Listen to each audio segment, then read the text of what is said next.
Hey, this is David with Hagerty. In our Redline rebuild update last time, you saw us pull this out of its sleeping nest in the woods along with some T-birds. Now we've got it in our shop. We've taken some of the leaves and the snow fence and the barbecue grill and the rat's nest and whatnot out of the pickup box and inside the cabin. We've kind of got it cleaned up and sprayed down.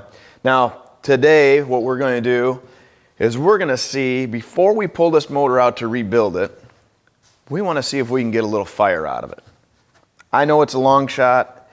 It turns. I've already had taken these spark plugs out, which I think is pretty humorous that these AC spark plugs, TC45, also say tractor underneath them. But in the day, these were tractor motors for all intents and purposes. But I've sprayed it down with some PB Blaster and let it soak just a little bit. And then we're going to take a brand new 6-volt battery and push some juice to this starter and see if we can get it to turn over on the starter.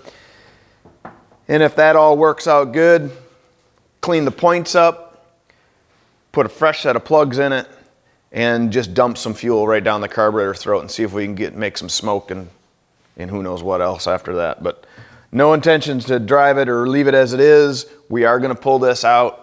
And that's the end of the day. It'll be out and on a stand. So that's our plan. So let's get to work.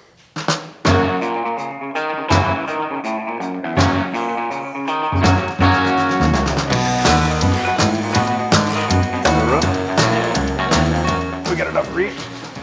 I don't know, we're both pretty short. Yep. I don't think that's happening.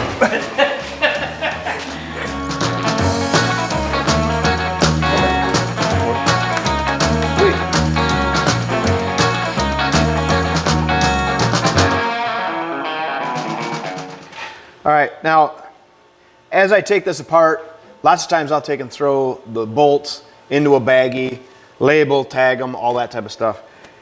But there's also times where it just makes sense to put them right back where they came from.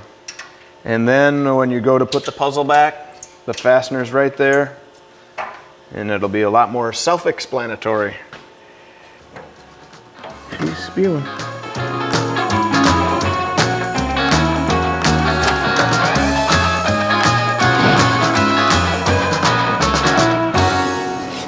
Fresh battery.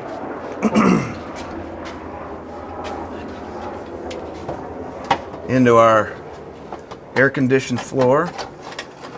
Now I did go through and make sure that we have, at least battery wires that are making connection to where they're supposed to make connection to. Okay. So, yeah.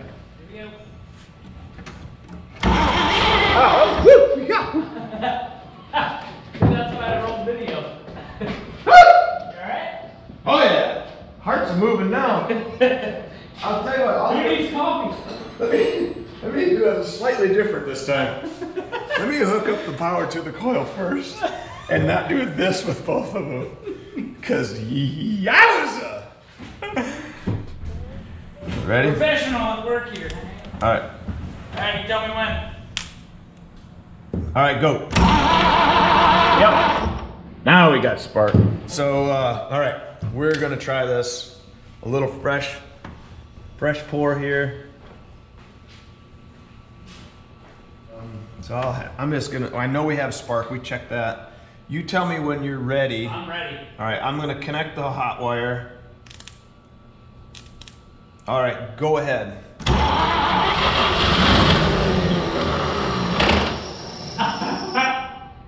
Ready? Yep, go ahead.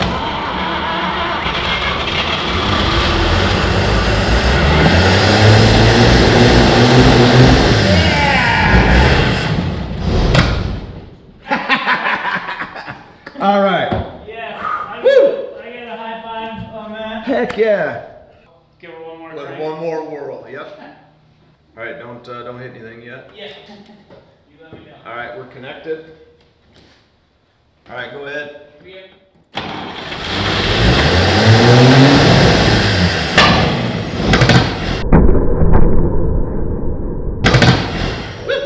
We'll get the gas bottle on there. All right. But there. It runs.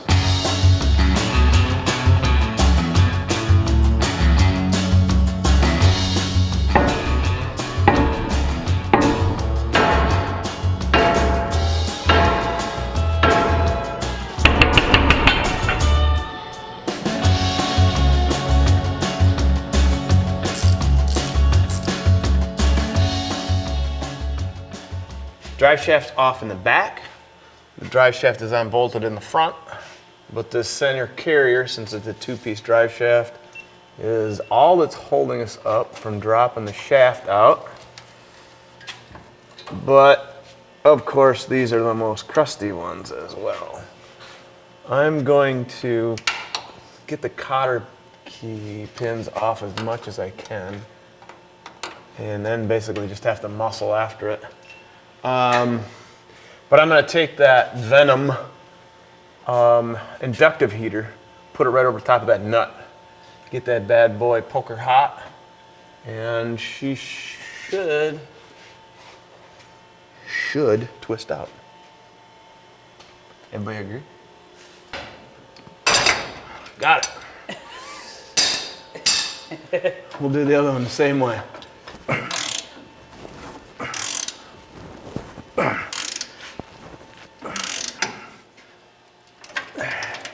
That's gotta be it right there.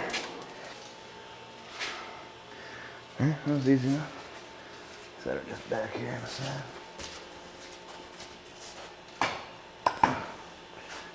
Okay.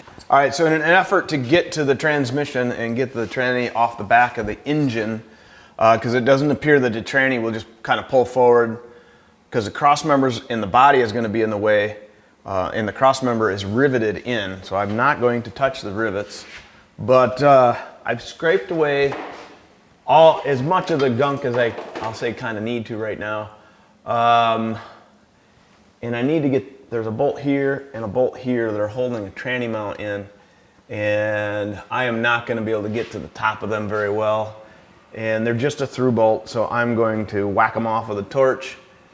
And I got one little inspection cover here, the bolt that's giving me fits, so I'm going to heat that up right at the end. But at the end of the day, I'm going to use my probably second favorite, to a hammer, a torch here to get those bolts out of the way.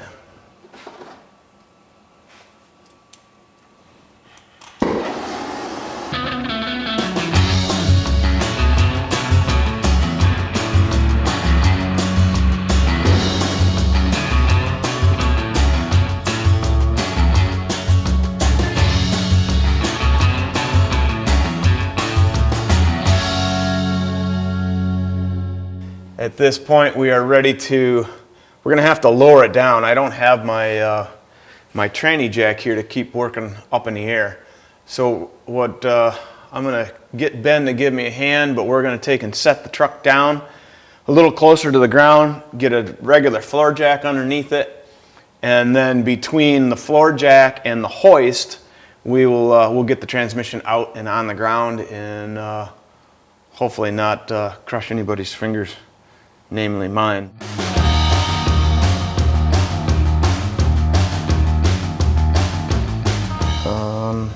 Not sure what I'm going to do here.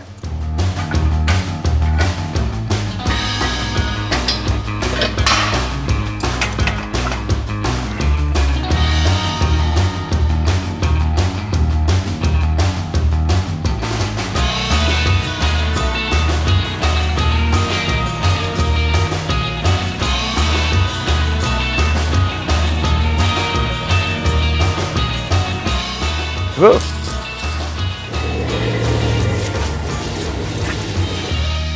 Yeah, so here's the idea. We've been asked multiple times on our builds of, oh man, you should have just washed it off to see what it looked like underneath. So that's exactly what we're doing here today. We just got the motor out. It's towards the end of the day. We're going to spray this down just with some Engine Bright. See how well it works from cleaning off all this gunk and that's built up on here. We probably should have scraped maybe some more of it off, but quite frankly, we don't have the time for it, so we're going to see what happens and go from there. Hopefully we'll get to see at least the rest of the insignia that's on the other side that says Thriftmaster. Thriftmaster. Very silvery. Mm-hmm.